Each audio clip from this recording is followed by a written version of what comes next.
selection, there are certain trades that or certain instruments I stay clear of. Now, there's certain key rules you need to be aware of. Look, this is the FTSE. It happens to be the 30-minute. My point with it is this. I see a chart like this. It's going up, it's going down, it's going up. It's basically going between our two boundaries, or even just relatively large amounts, as you can see, marked by these boundaries, and it's not something that I feel obliged to trade. Now, people might find that, they say, no, surely you just trade anything and everything all the time, constantly, and especially the popular ones. No.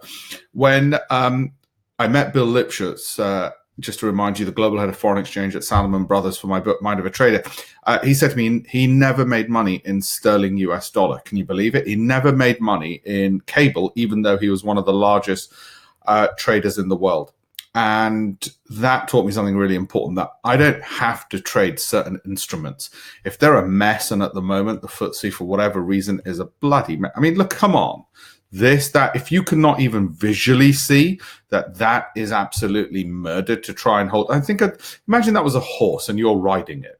Put it that way. If you're not sure, imagine if this was a horse and you're riding him. You're going to break your neck. Okay.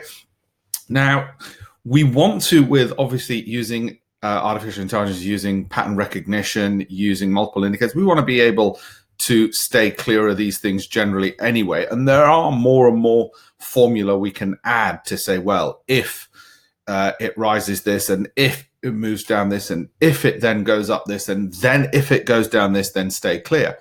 But until then, I think the human brain and the ability to see something quite clearly is a lot better way of doing things. So that's just an update on staying clear of certain trades, okay, and certain instruments at certain times. It doesn't mean you'll never do the FTSE. It just means not just the FTSE, but whatever instrument it is, you want the smoother ones, and I'll show you more of those trades as well.